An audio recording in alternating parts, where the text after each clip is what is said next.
So I'm here with my good friend David Hamilton. He is in a wonderful hotel room in London, and I'm at my mum's house in London because there's better Wi-Fi to record these videos. This is the first in a series of videos where I'm chatting to friends who also happen to be experts in their field about subjects connected to shadow integration. Because as some of the viewers know, and as David knows, I recently wrote a book called Dreaming Through Darkness, and I recently produced an online tutorial course, 5 hours, called Embracing the Shadow. So what is the shadow? The shadow was a term popularized by Carl Jung to describe the parts of the unconscious mind that we have denied, disowned, or rejected. Shadow integration is the process of integrating the emotional energy of things that we repress, deny, and reject within ourselves. It's integrating our anger, our shame, our fear, our lost dreams, our hidden potentials even, which forms the golden shadow. So shadow is not just the kind of more negative stuff that we repress. In fact, there is no positive or negative within the shadow. There's simply beneficial and non-beneficial, dark shadow and golden shadow. Now, in both the book and the online course, I was theorizing that if we could integrate aspects of our shadow, if we could integrate our shame, our fear, as well as step into our inner potential, our golden light, this might have health benefits. I then spoke to my main man who knows all about this, David Hamilton, and he seemed to think that this might be true. So we thought it'd be a really cool idea to hook up and chat about this. So David, this is your point of expertise. I remember in my first book, man, when I was writing Dreams of Awakening, before we'd even met, I was quoting you a lot on the mind-body connection, integration through lucid dreaming, through meditation. And then when I signed the Hay House, I met you. I actually proper fanboyed you. I remember we met in a toilet at Mind, Body, Spirit, and I was just about to sign for Hay House. I thought, oh my God, that's David Hamilton. And you were so kind to me. You know, it's so obvious I was kind of fanboying you. You gave me time, and I said I quoted you in the book, and then we met at the Hay House thing. So it's been lovely to know you, and thank you so much. And would you now like to offer any insights as to the possibility of integrating the shadow and the health benefits of it? Oh, great. Well, it's nice. First of all, it's nice to meet you outside the toilet. So, I found this kind of subject interesting because, as you said, one of my main areas is the mind-body connection. So what I often say is what's going on in your mind has an effect on your body. So, the simplest way, when you feel stressed about something, it's the feeling of stress. And I bring your attention to the word feel, and you feel stressed, and that feeling generates stress hormones in the brain and in the body, so cortisol, adrenaline. Whereas you feel something else, let's say you feel love or affection or emotional warmth, then you produce different substances like oxytocin, nitric oxide, which have an effect on the heart, the immune system, etc. So there's lots of evidence, including the placebo effect, that demonstrates that what's in the mind affects the body.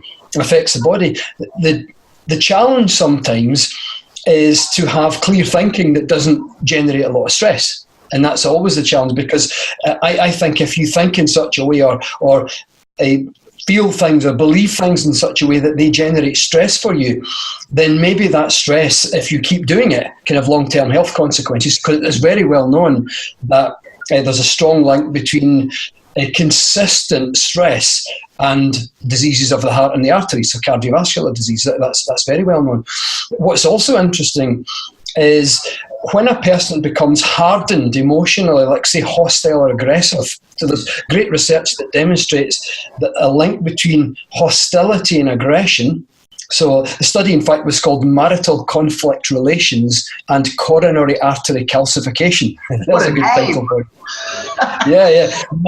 Marital Conflict Relations and Coronary Artery Calcification. And in this study, the scientists, by interviewing 150 married couples, they found a clear correlation, a connection between degree of hostility and aggression and degree of hardening of the arteries. So it's almost like as we harden in our hearts and minds towards people, it's almost like that's mirrored on the inside. I'm not suggesting that's mirrored for everything, but certainly for this here, there was a definitely strong correlation between the hostility and aggression and hardening of the arteries called atherosclerosis. Wow. Which is... So we have, this is full on science, right? This is mainstream science. So this is not fluffy stuff. This is medically backed up science. So if we have that evidence, what evidence is there that if we can somehow integrate our aggression, become less hostile, more loving and more authentic, how could that lead to health benefits? Well, it's like the opposite of what that study found, because at the other end of the spectrum, they found the people in that study who were most kind and compassionate and most loving and affectionate and most tactile, they had much healthier hearts, much healthier arteries. So you could draw a conclusion from that. You could say love, affection, gentleness, emotional warmth is correlated with healthier arteries, whereas hostility and aggression is correlated with more diseased arteries of that particular type. So if, for example, integrating the shadow led to someone becoming more kind, more affectionate, more gentle and warm, then you might well see the person's heart and arteries becoming healthier than they were before. Wow. So as you say, happiness really is good for you, right? Kindness is good for you. Kindness is good for you, yeah. Wow. So I find that kind of stuff extraordinarily interesting. I mean, there's other correlations that I've found in the medical journals. The correlation a few years ago, and I haven't followed up this research more recently, but certainly the last time I looked at it a few years ago, I found some papers looking at a connection or a correlation between the thickness of tumours in some cancers in some people and what's called type C personality, which is defined or referred to in that study as cooperative, unassertive, and suppresses negative emotion. So this cooperation, unassertive, and suppresses negative emotion, that personality type, seemed to be correlated with the thickness of tumours of some cancers in some people. Wow. I found different research, not by the same people, but different research looking at the connection then between emotional release therapy. So when you write things down or when you speak to a therapist, and a better outcome, a healthier outcome for people with cancer, or better quality of life, these kind of things, and other connections between expressive writing and a massive boost in the robustness of the immune system. So here, on one hand, yeah. So there's a lot of research. I think the professor's name who does that expressive writing is James Pennebaker. Wow. I'm quite certain that's his name. And he's published a lot. He's a psychology professor. He's written a lot on this expressive writing. So you literally, for example, you write for 4 days about all the stuff emotionally that you've suppressed for years. Write it all down, write it for like half an hour continually, and then you do the same thing on 4 consecutive days or 4 spaced out times. And when they gave the people in that study a pathogen, and they were measuring immune response, then the immune response was far more powerful and far healthier in those who'd done the expressive writing than those who continued to suppress that emotional pain and negative emotion. That's study I'm particularly interested in, because a main thing around integration of the shadow is releasing suppression. You know, Carl Jung described the shadow as anything within the unconscious mind that we have suppressed, denied, disowned. And a lot of the stuff in both the course and the book is about this creative writing, this expressive writing, stepping into authenticity, being brave enough to state out loud and name our own neuroses. You know, by naming, there's an act of power, there's a release there. That's really, really interesting. So I think that's probably, for me, the most... And I kind of wish I'd known of that study before I wrote the book, because that for me is the most direct medical evidence we have that suppression of the shadow can lead to health detriment, and that expression, not indulging the shadow, but expression of our emotional state of mind and stepping into authenticity can be really beneficial for us.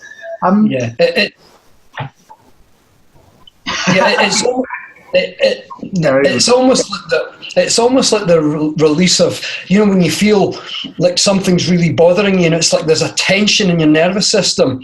It's almost like that tension in the nervous system is also mirrored with a build-up of stress, or the body becomes conditioned for stress, and it's almost like we store it all up inside. So, and that probably through the stress mechanism is linked with a whole host of different health outcomes, or at least the course that a health condition might take, whether it runs faster or slower, can be linked to how much stress a person feels. So if you can release that stress through expressive writing or embracing the shadow, then surely by reducing stress, that can improve people's health outcomes for a range of different things under different conditions. Amazing. Just when you're speaking there, David, something else I wanted to talk to you about. I didn't actually kind of mention this when we're chatting about what we might talk about before, but have you come across any studies or just have any insights into how trauma affects the body, and how release or integration of trauma can be a benefit to our physical health?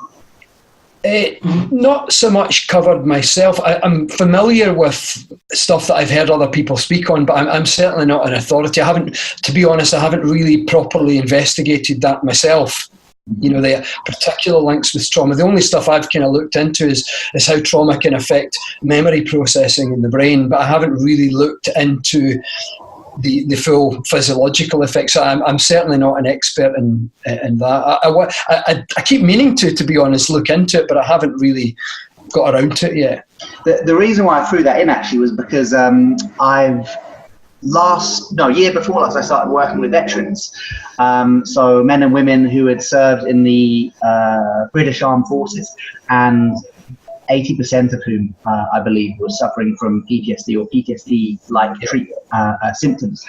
And I applied for funding, which hopefully I get, I'm not sure, for this summer to go to America and study best practice in mindfulness-based approaches to PTSD treatment. I'm almost certain that this approach to shadow integration, to actually moving towards the places that scare us rather than keeping them at bay, can, in a similar way to in a lucid dream or a lucid nightmare, when we move towards the thing that's scaring us, lead to the integration. I'm almost certain that moving towards the places that scare us, towards trauma, can have beneficial effects on the body. Yeah, certainly. I would agree with you. Absolutely. I think any way of getting rid of call it a negative emotional charge in the body, any way of getting rid of that charge and softening it, so moving towards a better state of peacefulness or compassion or kindness, anything that we might call positive, it seems to feel, it feels different from having that negative emotional charge, because you're not tense anymore. You know, it's like you've got rid of an inner tension, your body kind of goes. So any way of going from that, whether physically or emotionally, to that, surely has got to be a good thing. That's it, right? Really. Going from that close, that tension, to this, to the release, the openness. Yeah, brilliant. Yeah, and often that physical tension is a consequence of tension in the mind and emotions. And it's what because how we feel we tend to wear how we feel in our bodies. Yeah. You know, like when you feel happy, it shows up in your face. You smile. This muscle here, the zygomaticus major, pulls your lips. You have the orbicularis oculi. You don't. Wait, sorry, you have the what? What was the last thing you said? Orbicularis oculi muscles. Amazing. The fact you even know what that means impresses me. That's a muscle associated with what's called a Duquesne smile. It's a genuine smile. When someone's genuinely happy and laughing, then you get creases here instead of just there, so you get both here and here. Oh. And I've been looking I'm smiling genuinely now. So you smile when you're happy. You don't remember to smile. Smiling is a reflex reaction because your facial muscles and your whole body is connected to the emotional circuitry of the brain. So how you feel shows up. One of the things I've written a lot about is how when we're struggling with self-esteem, with self-love, and self-compassion, put us in an environment that challenges us, and it literally shows up on your face. You get a crease here, which is the corrugator supercilii. The eyes move around a lot if you're feeling self-conscious. The shoulders come up, the spine curves. We literally become physically smaller because of how we feel about ourselves. So all this gets projected onto the muscles because there's a direct link between the muscles and the emotional circuitry of the brain. So one of the things I've talked and written a lot about in my book I Heart Me was about how we can literally practice holding and moving our bodies in a way that says, I'm worth it. I have an inner sense of worthiness and value. I have compassion for me. You know, I love me just as I accept myself just as I am. Any words that have meaning for ourselves, that are positive, that have some kind of meaning that's not too far of a jump for us. It's not about saying I love myself, but anything that's not too far of a jump that says, you know, I'm okay. I'm doing the best just as I am, kind of thing. That somehow it releases that kind of tension. And I believe, through personal experience, because I struggled a lot with my own self-esteem or self-love a few years ago. That's why I wrote the book, actually. It was therapy for myself. And I found that the first major breakthrough I had literally was just by working on how I hold and move my body, so that I held and moved my body in a way that supported how I wanted to feel about myself. And by looking into some neuroscience, I believe that what happened is, by doing that, you begin to shrink the regions of the brain that are associated with you tensing up, and you begin to expand through a phenomenon called neuroplasticity, the regions of the brain that support a much positive version, a much more positive emotional sense of your own self. Wow.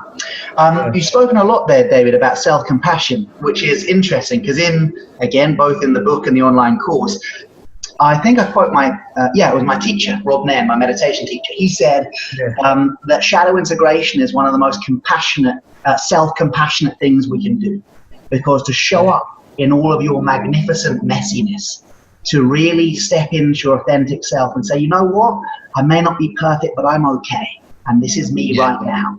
And I'm a work in progress, is the most self-compassionate thing we can do. And really, shadow work is about that. It's about moving towards those places of shame, of fear, of self-doubt, of lack of self-worth, and moving towards them with love and really embracing them. Mm. It seems like, and especially in I Heart You and your other work on self-compassion, this is something you're really interested in. Are there any juicy medical studies you can give us on that show how self-compassion helps the body? Oh, absolutely. In fact, there's a body of research that's looked at a meditation. You'll be very familiar with the metta the loving kindness. And using that as part of a self-compassion program, scientists found that as a person deepened their sense of the practice of that meditation, the inflammation, or the body's inflammatory response to stress, was substantially reduced. So get this, inflammation plays a role, runaway inflammation plays a role in, without exception, I think, just about every serious disease we know about in the Western world. Wow. And here you have research showing that a practice of the loving kindness meditation, as well as a few other self-compassion and compassion for other practices, was causing a massive reduction in inflammation in the body. I mean, that for me is absolutely phenomenal. Absolutely phenomenal. And you know, that is a biologically measured effect. That is a physical measure of inflammation by taking blood samples of people. So that's astonishing. So David, why aren't we prescribing self-compassion?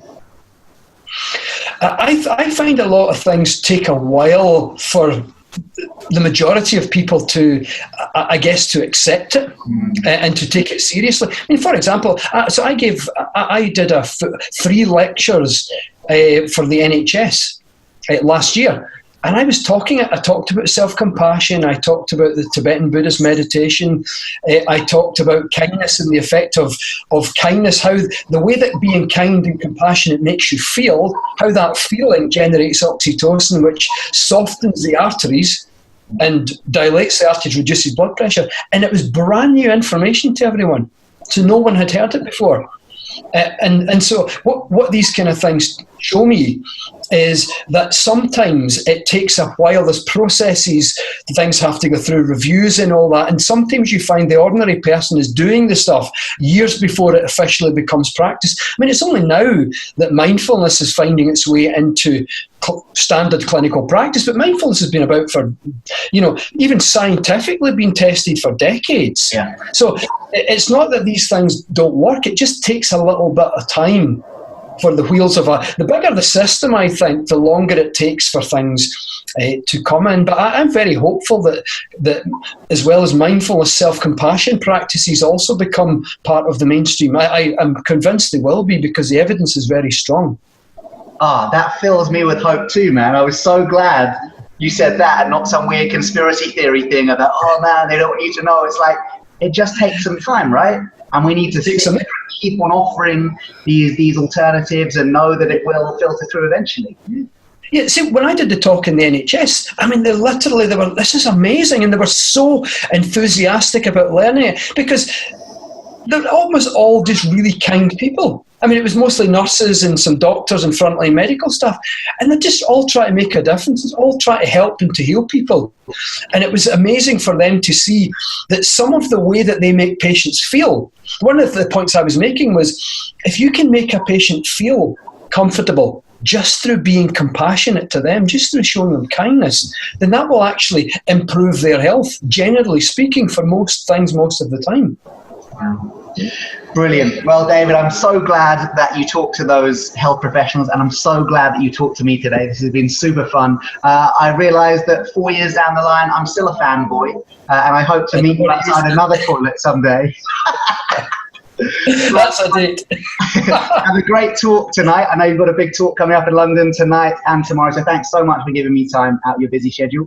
And I hope that my crowd and your crowd have both enjoyed us talking about some of the health benefits that might come directly or indirectly from integration of the shadow. Thank you so much, David Hamilton. It's been a total pleasure.